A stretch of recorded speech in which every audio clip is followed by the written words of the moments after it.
삶의 문제 힘겨워 눈물만 흘릴 때도 날 안아주시는 주님 한없는 주님의 사랑 나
우리에게 주시는 말씀은 레위기 10장 1절에서 11절 말씀입니다. 한 절씩 돌아가며 교독하겠습니다. 아론의 아들들인 나답과 아비후가 각기 자기 향로를 가져다가 거기에 불을 지피고 향품을 넣었습니다. 그러나 그것은 여호와께서 명령하시지 않은 다른 불을 여호와 앞에서 피운 것입니다. 그러자 불이 여호와 앞에서 나와 그들을 불살랐습니다. 그들이 여호와 앞에서 죽었습니다. 모세가 아론에게 말했습니다. 여호와께서 이렇게 말씀하셨습니다. 내게 다가오는 사람들 가운데서 내가 거룩을 보일 것이며 모든 백성이 보는 앞에서 내가 영광을 받을 것이다. 이에 대해서 아론은 아무 말도 못했습니다.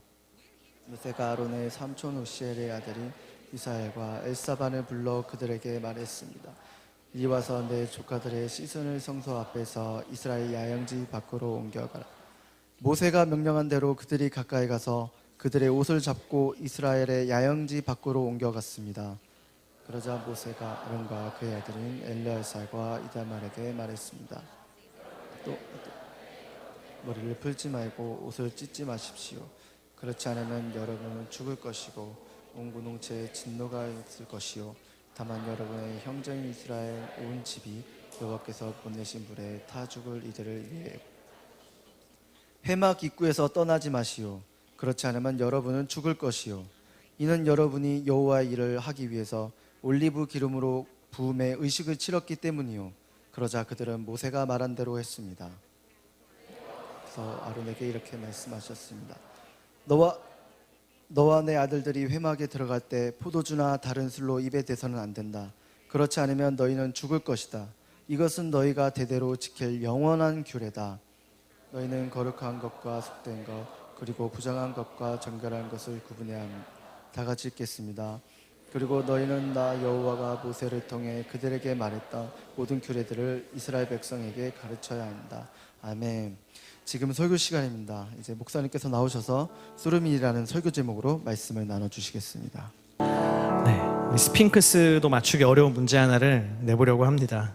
이 시간의 변화에 따라서 사람의 심정의 변화가 있는데요. 이 디데이가 지나갈수록 이 사람의 심정이 변하는 거예요. 한번 볼까요? 처음에 70일이 남았을 때 이제 거의 시작이죠. 막 설레요. 이거 시작하면 설레고 막 의지가 생겨요. 뭘 할까? 난 뭐든지 할 수 있을 것 같아. 그래서 온갖 계획을 다 세웁니다. 70일이 남았을 때. 그러다 시간이 지나서 40일이 남게 돼요. 40일이 남았어도 그래 아직 40일이 남았어. 나의 마음은 평안하고 온 세상은 나의 것. 굉장히 평온합니다. 그러다가 어느덧 한 달이 남게 돼요. 약간 놀래요. 한 달 남았네? 70일이었는데 막 그러면서 놀래요. 그러다가 아니야. 그래도 한 달이나 남았잖아. 긍정의 힘을 발휘해서 곧 평온함을 되찾죠. 그러다가 어느덧 2주가 남게 돼요. 14일이 남았을 때 굉장히 당혹스러워합니다. 2주 후야. 세상에나. 막 후회가 밀려와요. 나 지난 거의 50일 동안 나는 무엇을 했는가 후회하면서 마지막에는 컴퓨터 앞에서의 간절함이 생겨야 돼요. 이때 이 컴퓨터 앞에서 간절함에 클릭을 해야 될 때가 바로 2주 전이죠. 그러다 3일 전이 됐어요. 3일 전에는 슬픔과 현실을 도피하고 싶은 마음, 온갖 좌절이 밀려오면서 갑자기 전에 흐리멍텅하던 종말론적 신앙이 막 발현돼요. 요한계시록을 읽으면서 주여 세상이 망하게 해주십시오. 막 종말이 왔으면 좋겠다. 그날이 오지 않았으면 좋겠다. 막 간절해져요. 그러다가 그날이 됩니다. 그날이 되면 위로를 합니다. 그래 괜찮아. 조금 있으면 추석이야. 이게 디데이가 뭐죠? 네, 개강이죠. 네, 개강입니다. 할렐루야. 네. 네. 뭐 뻔한 거 아니겠어요? 개강이죠. 개강을 하게 되면 이제 여러분의 삶은 매우 다시 분주해질 것입니다. 방학 동안 70일 동안 굉장히 여유롭게 보내고 낮과 밤이 뒤바뀐 생활도 가끔씩 하다가 이제는 낮과 밤이 없이 분주하게 움직여야 되는 개강의 때가 다가오겠죠. 여러분 사람이요 그렇게 바쁘다 보면 시간을 쪼개어 살다 보면 굉장히 시간이 아깝고 시간의 효율성을 사용하게 됩니다. 추구하게 됩니다. 그래서 시간이 방학 때는 막 쓰다가 시간을 개강을 하면 시간을 효과적으로 사용하게 돼요. 왜? 부족하니까. 저도 신학대학원 다닐 때 그랬던 것 같습니다. 공부하랴 사역하랴 너무 분주한 거예요. 그래서 최대한 시간을 효율적으로 사용하기 위해서 여러 가지 시도를 했어요. 주로 했던 시도 중에 과목을 비슷한 과목들끼리 막 뭉쳐서 들어서 책 한 권을 읽으면 두 과목에 유용하게 쓰일 수 있도록 막 최대한 그렇게 시간표도 짜보고, 또 사역을 하면서 시간을 쪼개서 사역을 막 열심히 해야 되니까 또 제가 했던 것이 지하철을 타고 이동하는 시간 동안에 설교를 암기하는 그런 것을 시도를 했었어요. 늘 어떻게 하냐 하면 그 주에 제가 설교할 것을 설교문을 막 작성해요. 토요일 날쯤에 이렇게 막 작성이 다 끝나면 그것을 제가 mp3에 녹음해요. 그때는 스마트폰이 없었거든요. 그래서 mp3에 막 제 설교를 제가 막 녹음해요. 그 다음에 이 지하철을 타고 교회까지 가는 그 몇 시간의 시간 동안 계속 제 설교를 제가 듣는 거예요. 그 설교를 그러면서 익히고 외우는 거죠. 그래서 시간을 굉장히 단축하면서 살았어요. 그러던 어느 날 아침이었습니다. 저에게 누나가 있었어요. 지금도 있습니다. 네. 저희 누나가 그때는 이제 결혼 전이어서 누나랑 같이 한 집에 온 가족이 살 때였어요.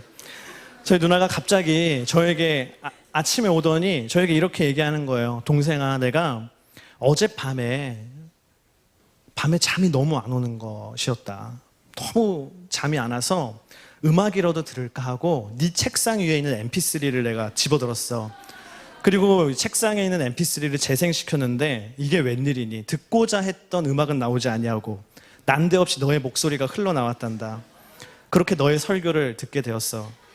그리고 나는 깨달았다, 동생아. 우리 대원이의 설교에는 엄청난 하나님의 능력이 있구나. 그토록 오지 않던 잠이 들은 지 1분도 채 되지 않아서 나는 잠에 빠지고 말았다. 진짜 나 어젯밤에 코 골면서 잤어. 너무 고맙다. 그러면서 저한테 막 미래에 대한 얘기를 막 해주는 거예요. 요즘에 불면증에 시달리는 사람들이 그렇게 많다는데 하나님이 이때를 위해 너를 부르신 것 같다. 나중에 네가 교회를 개척하면 사람들이 너의 설교를 듣고 다 그 잠을 못 이루던 사람들이 잠에 빠지고 얼마나 그들에게 평온함을 주겠니? 나중에 교회를 개척하면 교회 이름을 꼭 수명교회나 단잠교회 이렇게 지으면 좋겠다. 제 마음속으로 그런 생각이 들었어요. 의문의 일패다 이것은. 네. 그 순간 제가 굉장히 예수님의 마음이 막 느껴지는 거예요. 예수님 이렇게 말씀하셨거든요. 선지자가 고향에서는 환영을 받는 자가 없느니라. 예수님의 마음이 이거였구나. 예수님 얼마나 마음이 아프셨을까. 제가 그런 핍박을 이기고 오늘 이 자리에 있는데요. 근데 성경 66권을 우리가 볼 때 성경 66권 중에서도 그런 대접을 받는 책이 있더라는 것이죠. 어느 책인가요? 오늘 함께 읽은 레위기입니다. 유대인들이 성경을 자녀들에게 가르칩니다. 근데 자녀들에게 가르칠 때 제일 먼저 가르치는 성경이 바로 레위기라고 합니다. 왜냐하면 레위기에는 우리가 가장 먼저 배워야 할 아주 중요한 율법들이 다 기록되어 있기 때문이에요. 유대인들은 자녀를 교육할 때 제일 먼저 찾는 책이 레위기예요. 그런데 가만히 보면 우리는 잠이 안 올 때 제일 먼저 수면제 대용으로 찾는 책이 이 레위기일 때가 많습니다.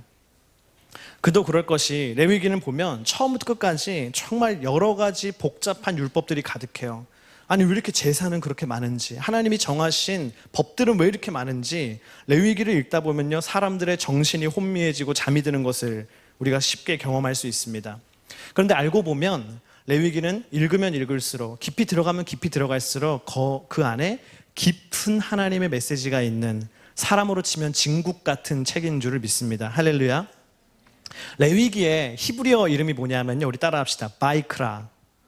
네, 바이크라라고 합니다. 뜻이 뭐냐 하면 바이크라의 뜻은요, 그리고 부르시고라는 뜻이에요. 그리고 부르시고. 이 레위기의 성경의 이름은요, 레위기를 딱 폈을 때 히브리어 제일 앞 단어를 땁니다. 시작할 때 단어를. 근데 레위기를 딱 피면 히브리어로 바이크라라고 시작합니다. 그리고 부르시고. 누구를 부르신 거냐면 모세를 부르시는 것이에요. 하나님이 레위기가 시작할 때 모세를 부르십니다. 모세를 불러서 하나님이 모세에게 여러 가지 하나님의 율법들을 쭉 말씀해 주세요. 거기서부터 율법이 쫙 시작됩니다. 그런데 그 율법이요, 9장에 딱 가면 율법이 딱 그치고 어떤 일이 일어나냐면 첫 번째 제사를 드리게 돼요. 막 이렇게 제사를 드려야 된다 말씀하시다가 레위기 9장에 딱 가면 드디어 첫 번째 제사를 드리는 거예요. 근데 그 첫 번째 제사가 얼마나 대단한 제사냐 하면 제물을 하나님께 번제물을 드리는데 하늘에서 불이 떨어지는 사건이 일어납니다. 원래는 우리가 막 불 피워서 이렇게 번제를 드렸잖아요. 근데 그게 아니라 첫 번째 제사 드릴 때는 하나님이 하늘에서 불을 떨어뜨려 주세요. 그래서 제물이 확 불타요. 사람들이 어떻게 했어요? 와 하면서 막 소리 질러요. 그 순간에 아론과 모세가 손을 들고 막 백성들을 막 축복하는 장면이 나와요. 막 이렇게 부처 연습이 여기서 나온 것 같아요. 막 분위기가 막 고조돼요. 하늘에서 불이 떨어지죠. 사람들이 소리를 지르죠. 모세와 아론은 사람들을 막 블레싱하죠. 얼마나 분위기가 올라가고 있는지 몰라요. 그러다가 레위기 10장에 딱 가면 분위기가 갑자기 훅 떨어집니다. 이거는 뭐 쿨다운 정도가 아니라 아주 싸늘해지게 됩니다. 왜 그러냐면 그럴 만한 사건이 일어나기 때문이에요. 그 사건이 뭐냐 하면 아론의 아들이요 이스라엘의 제사장이었던 나답과 아비후가 죽게 되는 사건이 일어납니다. 죽게 되는 사건이 일어나요. 오늘 말씀이 바로 그 말씀입니다. 제사장들은 일과 중에 하루에 2번 성소에 들어가서 향을 태우는 일을 했습니다. 그 향이 나는 그 향을 태우는 일을 했어요. 그것을 따라합시다. 분향. 분향이라고 합니다. 레위기 10장 1절 말씀에 보면 나답과 아비후가 분향하는 장면이 나옵니다. 함께 읽겠습니다. 시작. 아론의 아들들인 나답과 아비후가 각기 자기의 향로를 가져다가 거기에 불을 지피고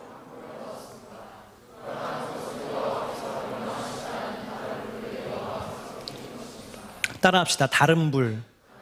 이때 다른 불이라고 하는 것은 에쉬자라라고 하는데 이상한 불, 불법적인 불을 의미합니다. 원래 제사장들이 하루에 2번 성소에 들어가서 분향을 할 때는요, 그 향에다가 불을 붙일 때 아무 불이나 쓰는 것이 아닙니다.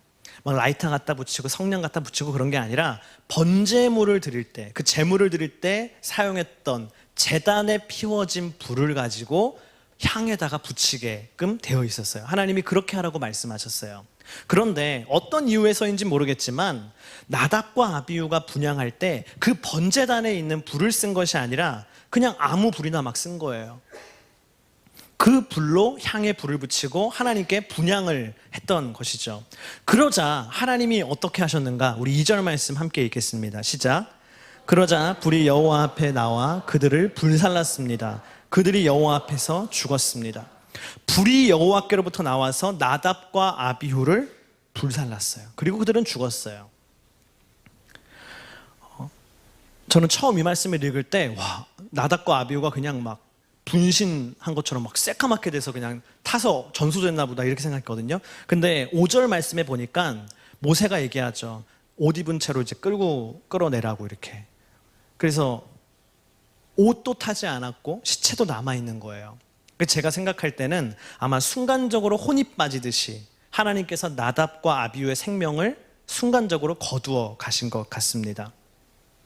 제가 이 말씀을 처음 읽을 때 그런 생각을 했어요. 이런 생각이 제일 먼저 들었어요. 하나님 참 너무하시다. 하나님 참 너무하시다. 어떻게 불 하나 잘못 드린 거 가지고 그냥 생명을 거두어 가셨을까? 참 이해할 수 없다. 그런 생각을 처음 했습니다. 그런데 오늘 말씀 3절을 보니까 이게 불 하나만의 문제는 아니구나 라는 것을 알 수 있었어요. 우리 3절 말씀 함께 읽겠습니다. 시작. 모세가 아론에게 말했습니다. 여호와께서 이렇게 말씀하셨습니다. 내게 다가오는 사람들 가운데서 내 거룩을 보일 것이며 모든 백성이 보는 앞에서 내가 영광을 받을 것이다. 이에 대해서 아론은 아무 말도 못했습니다. 하나님 뭐라고 하셨습니까? 내게 다가오는 사람들 가운데서 내 거룩을 보일 것이며 모든 백성이 보는 앞에서 내가 영광을 받을 것이다. 다시 말하면 내게 다가오는 사람들, 하나님 가까이 있는 사람을 통해서 하나님의 거룩함을 드러내시겠다는 겁니다. 그냥 아무 사람이나가 아니라 하나님 가까이 있는 사람을 통해서 하나님이 하나님의 영광을 드러내시겠다라고 얘기하셨어요. 여러분, 하나님께 가까이 있는 사람이 누굴까요? 이때 당시에 하나님 가까이 있는 사람은 누굽니까? 모세와 대제사장이었던 아론과 그냥 일반 제사장이었던 다른 제사장들, 나답과 아비후 같은 제사장들이었죠. 그들은 하나님의 거룩함과 영광을 드러내는 일종의 통로였어요. 그런데 안타깝게도 오늘 생명을 거두어 가신, 하나님께 생명을 거두어 가신 그 나답과 아비후는 하나님의 거룩함을 드러내기는커녕 하나님의 거룩함을 침범하는 사람들이었고, 하나님의 영광을 드러내기는커녕 하나님의 영광을 가리는 사람이었어요. 그래서 하나님의 불에 삼키워졌던 것입니다. 제가 이 말씀을 묵상하면서 참 두려웠습니다. 왜냐하면 아무리 생각해도 제가 나답과 아비후와 전혀 다른 사람이라고 생각할 수 없었기 때문이에요. 나도 목사니까 제사장인데 나답과 아비후와 내가 무엇이 다를까? 나는 나답과 아비후보다 훨씬 나은 사람인가? 그렇지 않은 것 같은 것이죠. 그래서 말씀을 묵상하면 묵상할수록 마음속에 두려움이 있었어요. 그런데 여러분, 그 두려움이 우리에게 있어야 합니다. 할렐루야. 있어야 돼요. 왜냐하면 우리도 다, 여러분도 다 제사장이기 때문이에요. 우리 옆에 있는 사람에게 이렇게 축복합시다. 당신은 제사장입니다. 네, 당신은 제사장입니다. 이 구약시대 당시에는요, 그냥 보통 하나님의 백성이라고 해서 하나님을 다 만날 수 있는 것이 아니라 반드시 제사장을 통해서 하나님을 만났어요. 그러나 예수님께서 우리를 위하여 십자가에 달려 돌아가시고 이제는 우리가 모두 각 개인이 개별적으로 하나님을 만나고 경험할 수 있습니다. 그렇기 때문에 제사장이 필요한 것이 아니죠. 왜냐하면 우리가 모두 제사장이기 때문이에요. 그것을 신학적인 용어로 뭐라고 하냐면, 따라합시다. 만인 제사장. 네, 만인이 제사장입니다. 우리는 누구나 하나님을 만날 수 있습니다. 어느 나라, 어느 민족이든 말이죠. 하나님께서 수많은 나라와 민족이 있었지만 이스라엘을 택하셨어요. 왜냐하면 이스라엘을 통해서 하나님의 거룩과 영광을 세상에 드러내시기 위해서였어요. 그래서 이스라엘에게 뭐라고 하셨습니까? 너희는 제사장 나라다 라고 하셨어요. 나를 드러내는 제사장 나라다. 나의 통로가 되는 제사장 나라다. 마찬가지로 하나님께서요, 이 세상에 70억의 사람들이 있지만 그 가운데 나를 택하셨어요. 왜? 나를 통해서 하나님을 드러내시려고, 하나님의 통로가 되게 하시려고. 그래서요, 우리는 항상 살아갈 때 그런 생각이 있어야 돼요. 나는 하나님께 선발된 제사장이다. 할렐루야. 그런 의식이 있어야 됩니다. 그런데 우리가 이왕 제사장으로 살아갈 것이라면 나답과 아비후와 같이 하나님의 분노를 사는 제사장이 아니라 하나님이 나를 통해 거룩함을 드러내시고 하나님이 우리 하늘대학부라는 제사장적 공동체를 통해 하나님을, 영광을 드러내시는 그런 진정한 제사장이 되어야 할 줄을 믿습니다. 할렐루야. 그것이 바로 진정한 through-me죠. 이번 아웃리치의 주제가 뭐예요? through-me, 나를 통하여. 근데 그 나를 통하여라는 것은 성경적으로 봤을 때 바로 이런 나를 통하여입니다. 제사장 된 나. 그래서 나를 통해 하나님이 거룩을 드러내시고 영광을 드러내는 나. 어떻게 하면 우리가 나답과 아비후와 같은 하나님의 영광을 가리고 거룩함을 침범하는 그런 잘못된 제사장이 아니라 어떻게 하면 진짜 하나님을 드러내는 진정한 하나님의 통로가 되는 through me의 진정한 제사장이 될 수 있을까? 오늘 말씀을 통해 함께 그것을 알기를 원합니다. 우리 첫 번째 따라합시다. 하나님을 가까이 하는 사람. 하나님은요, 하나님을 가까이 하는 사람을 통해서 하나님의 영광과 거룩을 드러내세요. 아까 우리가 함께 읽은 말씀처럼 말입니다. 여러분, 나답과 아비후는 제사장이라는 이유 하나만으로 다른 이스라엘 백성들은 절대로 들어가지 못하는 성소에 매일 들어갈 수 있었어요. 성소라는 그 커튼 하나지만 거기를 넘으려면 제사장이어야만 넘는 것입니다. 나답과 아비후는요, 제사장으로 태어났어요.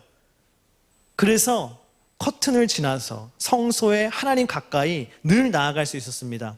아마 다른 이스라엘 백성들이 나답과 아비후를 볼 때 그런 생각을 했을 거예요. 와, 나답과 아비후는 정말 좋겠다. 하나님 가까이 있는구나. 언제나 저렇게 성소를 드나들고 하나님 가까이에 있는 사람이구나. 그리고 아마 나답과 아비후도 그들 스스로 그렇게 생각했을 거예요. 그래, 내가 제사장인데 내가 그래도 저 사람보다는 하나님이랑 가깝지. 내가 저런 사람들보다는 하나님이랑 내가 더 친하지. 하나님에 대해 내가 더 잘 알지. 그런 착각에 빠져 있었을 것이에요. 저도 예전에는 그런 착각을, 그런 환상을 가지고 있었어요.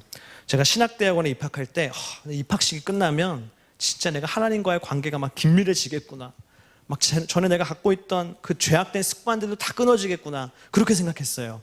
그러나 그렇지 않아요. 변함없더라고요. 변하는 건 없더라고요. 그래서 생각했어요. 그래, 아직 목사가 아니어서 그래. 목사 안수를 받으면 분명히 뭔가 좀 더 나아질 거야. 목사 안수를 받았어요. 그리고 다음 날이 됐어요. 똑같은 거예요, 세상에나. 전도사 때나 목사 때나 똑같구나. 변하는 건 없습니다. 달라지는 것은 없어요. 여러분, 종교적인 위치가 사람의 겉모양은 바꿀 수 있죠. 내가 맡은 바 직분이 있고 자리가 있으면 그것이 사람의 어떤 자세는 바꿀 수 있겠죠. 그러나 결코 그런 조건들이 하나님과 친밀한 관계를 만들어주진 않아요. 우리 엄마, 우리 할아버지, 할머니가 예수님 믿어서 나는 막 3대, 4대다. 그러면 내가 하나님과 더 친밀하겠지라고 착각하겠지만 절대 그렇지 않죠. 그런 것이 하나님과의 친밀함을 만들어주지 않습니다. 그 착각에서 벗어나야 돼요. 그래야 진정한 트로미의 제사장이 될 수 있어요. 제가 아는 어떤 목사님은 새벽 기도를 개근하신 분이 계세요. 평생을 새벽 기도를 개근하시는 거예요. 근데 저는 그 목사님을 보면서 이렇게 생각했어요. 와, 저분은 진짜 새벽 기도 늘 개근하시니까 정말 새벽 4시, 5시만 되면 눈이 막 번쩍번쩍 떠지겠구나. 언제든지. 그래서 새벽 5시가 되면 이렇게 번쩍 떠서 탁 일어나가지고 이렇게 옷 딱 입고 탁 새벽 기도 가는구나. 그렇지 않다는 걸 제가 알게 됐어요. 그게 아니라 진짜 저렇게 일어날 때 저렇게 일어나는 거예요. 몸부림치면서 기도하는 것 같죠, 여러분? 기도하는 것 같지만 주님 오늘 갈 수 있게 해주세요, 기도하는 거예요. 저런 게 새벽에 일어나서 막 진짜 너무 힘들고 피곤하면지만 내가 가야 돼 이러면서 새벽 기도를 가는 거죠. 몸부림치면서. 다음 사진을 보여주세요. 제가 몇 년 전에 아우니칠에 가서 한 선교사님을 만났어요. 바로 저분이에요. 실제 저분이에요. 연세가 지긋하신, 나이가 지긋하신 굉장히 시니어인 선교사님이십니다. 근데 저분이요, 굉장히 영성이 깊어요. 만나면 예수님 만나는 것 같아요. 미소가 막 너무 온화하고 영성이 얼마나 깊은지 몰라요. 근데 특징이 있었어요. 저분은 아우니치 팀이랑 같이 있어도요, 저녁 식사를 안 하세요. 보통 같이 하잖아요. 근데 저녁 식사를 안 하시는 거예요. 근데 우리랑 같이 있을 때만 안 하는 게 아니라 평생 저녁 식사를 안 하세요. 평생 저녁 식사를 안 하시고 그 시간에 저렇게 예배하는 장소에 가서 딱 저렇게 기도를 하시더라고요. 제가 물어봤어요. 왜 평생 그렇게 금식 기도하시냐고. 뭐라 했냐면 그게 제가 하나님 가까이 가는 길이에요. 그러는 거예요. 내가 하나님을 사랑하는데 뭐 어떻게 더 하나님을 사랑하고 하나님께 더 가까이 갈까? 그러다가 내가 결단하고 하는 게 바로 지금 평생 해오고 있는 게 매일 저녁마다 내가 금식하면서 하나님께 기도해야지. 그러니까 얼마나 건강에도 마이너스가 됐겠어요. 근데 그거를 하는 거예요. 몸부림치는 거예요. 하나님 가까이 가려고. 한 가지 이야기를 더 해봅시다. 사진을 보여주세요. 누군지 아세요, 여러분? 잘 모르겠죠? 네, 모르는 게 정상일 것 같아요. 제가 한때 그 유명한 세계적인 워십 리더들에 대해서 이렇게 공부해 본 적이 있어요. 저분이 누구냐 하면 그때 당시에 가장 유명했던 세계적인 워십 리더면 달린책이었거든요. 달린책. 힐송 아시나요? 힐송의 마더죠. 힐송의 마더. 힐송에 있는 막 리더들이 마더 부르는 달린책이에요. 우리가 잘 아는 하늘에 나는 새도, 그 찬양을 지은 사람이에요. 달린책. 또 그때 같이 공부했던 그 대에서 제가 연구했던 사람 중에 한 명이 이스라엘 휴튼. 여러분 잘 아시죠? 좋으신 하나님, 나는 주의 친구, 주로 신나는 거, 이런 찬양들 만든 이스라엘 휴튼 같은 세계적인 워십 리더. 또 뭐 어떤 사람이 있어요. 맨 레드먼 아시죠? 맨 레드먼 같은 찬양의 열기, 마음의 예배, 막 그런 세계적인 워십 리더들이 있어요. 이 사람들의 음악적인 색깔도 다르고요, 이 사람들이 걸어온 길들도 다르고요, 추구하는 바도 다 달라요. 그러나 그 사람들의 공통점이 있었어요. 뭔지 아세요? 그 사람들은 개인적으로 하나님을 뜨겁게 예배하는 시간이 매일 있어요. 본인들이 앞에 나가서 수많은 사람들 앞에서 막 예배를 막 인도하잖아요. 그러나 이 모든 것 말고 드럼도 없고 건반도 없고 베이스도 없고 일렉도 없고 다른 사람도 아무도 없고 그냥 나 혼자서, 때로는 기타, 어쿠스틱 기타 하나만 가지고, 때로는 그것조차도 없이 하나님을 그냥 홀로 예배하는 시간이 하루에 몇 시간씩 있더라고요. 날린 책의 책에 읽어보면 그런 얘기가 나와요. 인터뷰랑 다 찾아보면 날린 책이 애엄마거든요.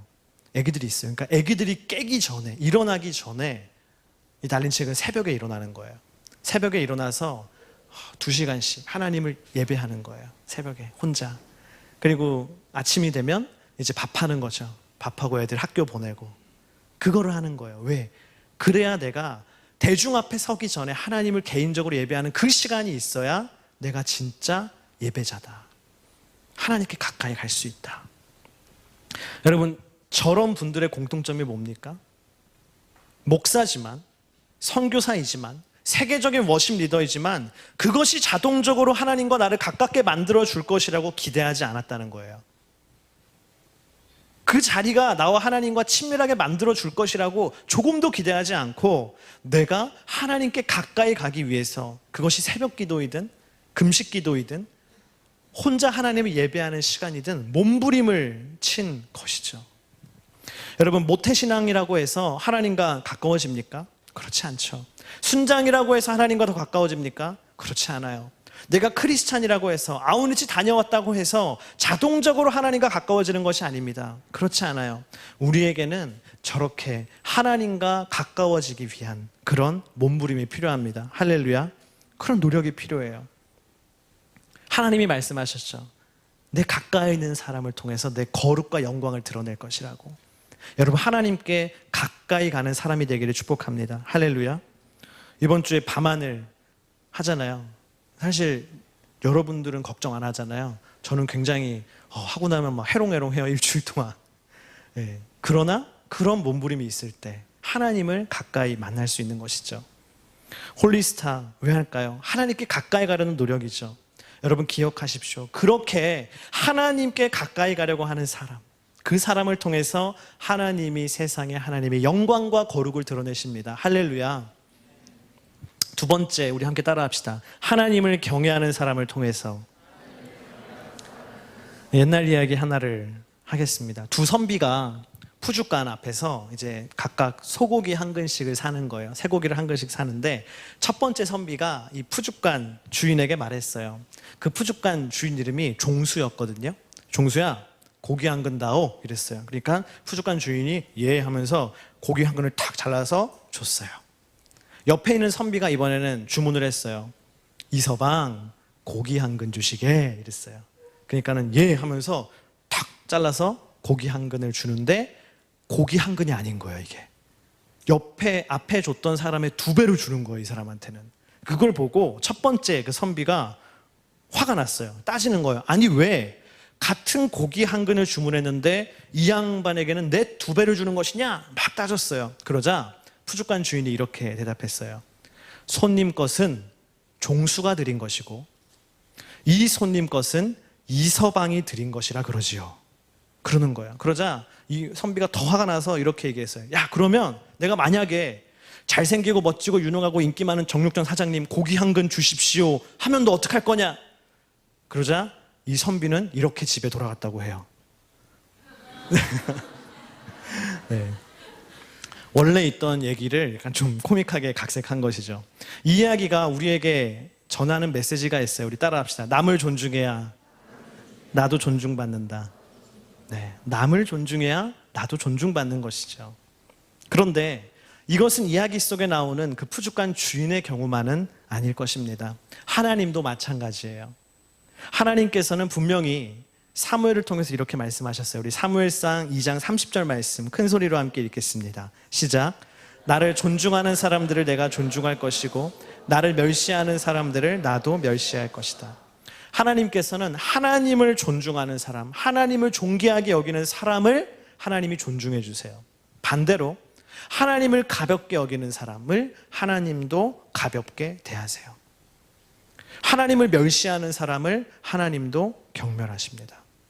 그런데 안타깝게도 나단과 아비후는 전자가 아니라 후자였어요. 하나님을 존중하지 않았어요. 오히려 제사장이기 때문에 예배 드리는 것이 너무 익숙한 거예요. 뭐 매일 예배 드리는데 뭐나. 예배가 너무 쉬운 거예요. 너무 일상적이고 쉬우니까 그 하나님께 드리는 제사, 예배를 가볍게 여겼던 것이죠. 그냥 대충 하자. 가볍게 여기는 정도가 아니라 사실은요, 함부로 했습니다. 제사장인데 하나님께 예배 드리는 것을 함부로 했어요. 우리 8절 9절에 그것이 나와 있는데 함께 읽겠습니다. 시작. 그때 여호와께서 아론에게 이렇게 말씀하셨습니다.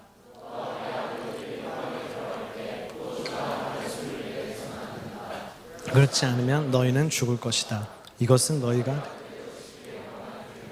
아멘.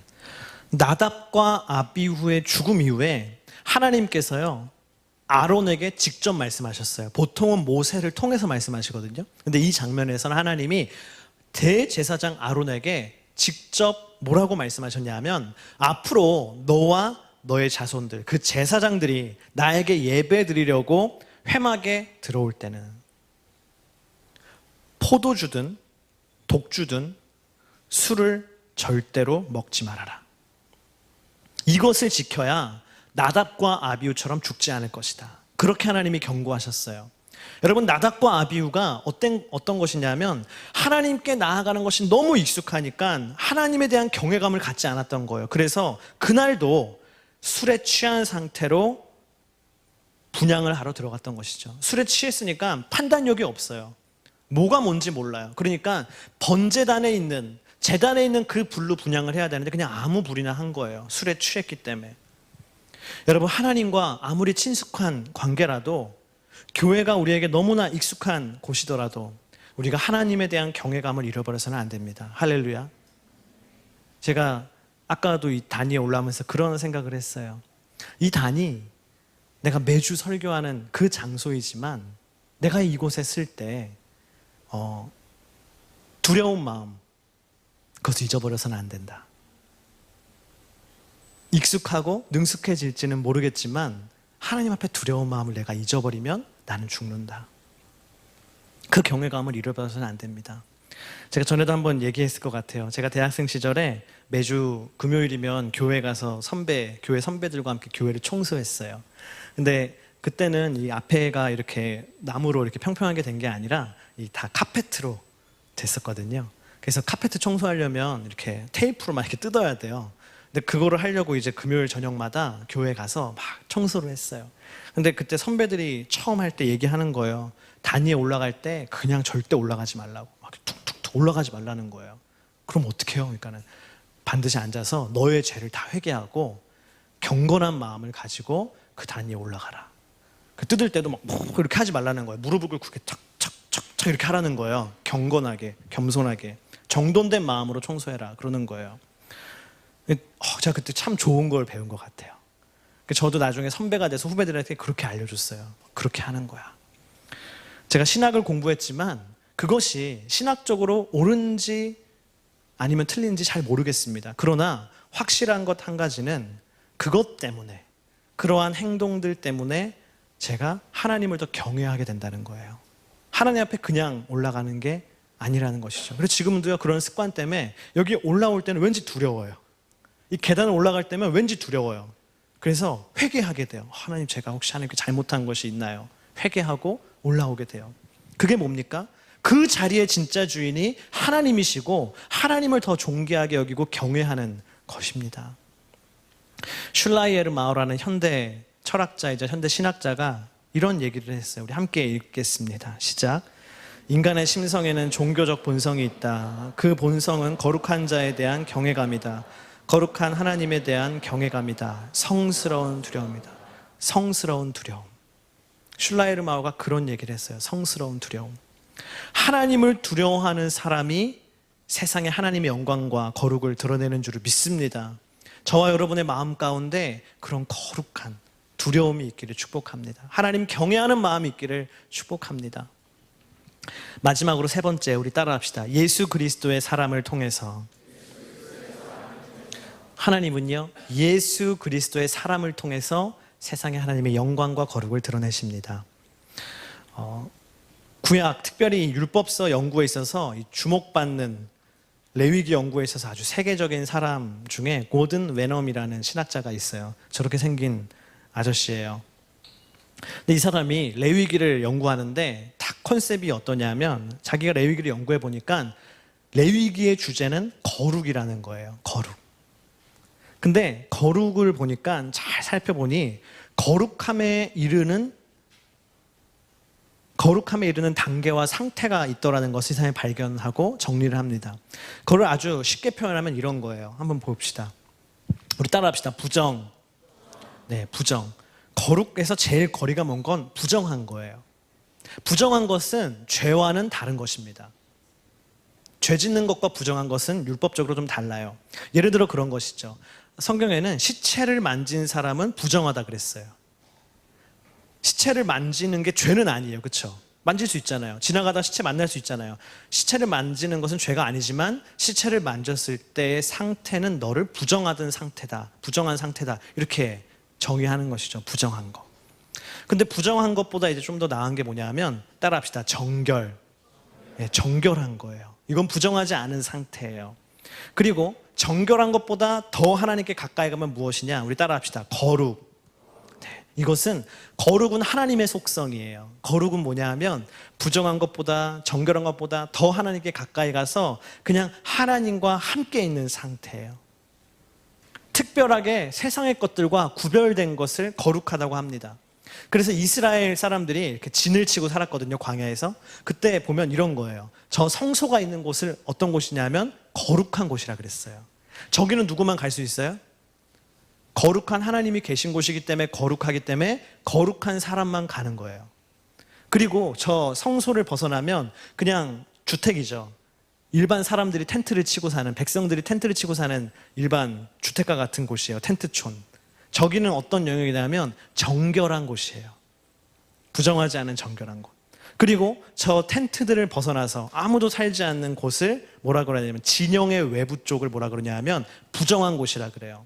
그래서 부정하다고 판단되는 건 다 저기로 버리는 거예요. 쓰레기 어디다 버려요? 저기다 버리는 거예요. 타다 남은 채 어디다 버려요? 부정한 곳에 버리는 거예요. 전염병에 걸렸어요. 어디로 가야 돼요? 부정한 곳으로 가야 되는 거예요. 함께 할 수 없어요. 근데 부정한 곳에서 정결한 곳으로, 정결한 곳에서 거룩한 곳으로 가기 위해서 필요한 게 뭔지 아십니까? 그냥 가면 안 돼요. 반드시 뭐가 있어야 되냐면 따라합시다. 제사. 네, 제사가 필요한 거예요. 부정한 사람이 정결한 영역으로 옮겨갈 때 통과 의례처럼 제사가 필요해요. 그리고 정결한 사람이 하나님이 계신 거룩한 곳으로 가기 위해서는 뭐가 필요해요? 또 제사가 필요해요. 정결 예식도 드리고 속죄제도 드리고 하나님께 드리는 제사가 필요해요. 그래서 레위기에 있는 그 수많은 제사들은 하나님께 가까이 가기 위한 길인 것이죠. 제사를 드리는 게 그냥 형식적으로 때우는 게 아니라 이걸 통해서 하나님께 가까이 오라는 것이죠. 그래서 이 고든 웨넘이라는 사람이 레위기를 이렇게 얘기했어요. 우리 함께 읽겠습니다. 시작. 레위기는 하나님께로 가까이 가는 길을 보여주고 있는 책이다. 우리가 막 읽으면 잠이 오는 막 그 수많은 율법들과 제사들이 사실은 뭐예요? 하나님께 가까이 가는 길을 구약시대 때 하나님이 구약시대의 배경에서 보여주신 것이 바로 레위기라는 것입니다. 그렇다면 오늘날 그 길은 무엇인가? 오늘날 우리가 하나님께 가까이 가는 그 길은 무엇인가? 바로 예수 그리스도인 줄을 믿습니다. 할렐루야. 예수 그리스도예요. 오늘날에는 아무리 제사를 드리고 속죄제를 드리고 막 속건제를 드리고 그런 것이 필요한 것이 아니라 오늘날에는 우리의 유일한 속건 제물이 되신, 속죄 제물이 되신, 대속 제물이 되신 예수 그리스도, 어린 양 예수 그리스도, 그 예수 그리스도의 피를 힘입어 그 예수 그리스도를 믿는 사람만, 예수 그리스도를 붙잡는 사람만이 하나님께로 가까이 가는 거룩한 사람이 되는 것입니다. 할렐루야. 최근에 이 언론에 이 목회자들의 부도덕한 모습들이 많이 보도되는 것 같습니다. 얼마 전에도 여러분도 아마 들으셨을 것 같아요. 청소년 사역단체 한 목사의 성적인 범죄 얘기가 언론에 많이 거론됐어요. 저도 그걸 보며 굉장히 큰 충격을 받았어요. 어떻게 그럴 수 있을까? 막 그런 생각이 들었어요. 그러면서 동시에 제 마음속에 그런 두려움이 있었어요. 그래, 저 사람도 넘어지는데 하물며 나 같은 사람일까? 목사도 넘어지는데 하물며 다른 사람들은 어떠할까? 어느 누구도 그 앞에서 나는 절대 그러지 않겠다라고 어떻게 자기 자신이 장담할 수 있겠어요? 나는 연약한 인간인데. 그래서 제가 그런 세상에 있는 이슈들과 나답과 아비후의 죽음, 그 제사장의 죽음, 그것을 함께 묵상하면서 제 마음이 참 두려움이 있었습니다. 그런데 그 두려움과 동시에 하나님의 말씀을 더 붙잡게 되더라고요. 근데 그 말씀은 무엇이냐 하면 바로 예수 그리스도예요. 할렐루야. 우리는 장담할 수 없어요. 우리가 세상에서 깨끗하게 살 수 있을까? 장담할 수 없어요. 박대원이라는 이 사람이 평생 하나님 앞에 하나님 영광 가리지 않고 하나님께 그렇게 온전하게 살다 죽을 수 있을까? 천국 갈 수 있을까? 하나님 앞에 품에 안길 때까지 그렇게 살 수 있을까? 장담할 수 없어요, 제 자신은. 그러나 한 가지는 장담할 수 있어요. 제가 죽는 날까지 예수 그리스도를 붙잡는다면, 내 안에 예수로만 채우고 예수만 붙잡고 예수님만 의지한다면, 예수님의 보혈의 피만 내가 의지한다면 승리할 수 있다. 할렐루야. 마찬가지입니다, 여러분. 개강보다 더 두려운 건 세상에 있는 수많은 죄악의 유혹이에요. 그 죄악의 쓰나미 속에 어떻게 우리가 휩쓸려가지 않고 어떻게 거룩하게 깨끗하게 하나님의 영광과 거룩을 드러내는 제사장으로 살 수 있겠습니까? 예수 그리스도만이 우리의 길입니다. 여러분, 예수 그리스도를 붙잡으십시오. 예수님만 붙잡으십시오. 날마다 기도하세요. 제가 예수의 이름으로 승리하게 해주세요, 주님. 할렐루야. 제가 예수의 이름으로 세상에 휩쓸려가는 것이 아니라 승리하게 해주세요, 주님. 내가 예수의 이름으로 그냥 윤리적이고 도덕적인 삶을 사는 것이 아니라, 깨끗한 삶을 사는 것이 아니라, 그보다 더 높은 하나님의 부르심, 거룩한 삶을 살 수 있게 해주세요.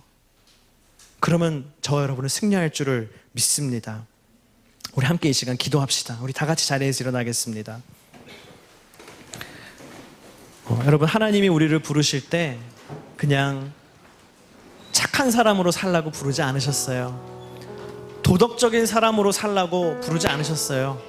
세상 사람들의 손가락질 받지 않는 그냥 그 정도의 삶으로 살라고 하나님이 우리를 부르지 않으셨어요. 하나님은 우리를 거룩한 삶으로 부르셨어요.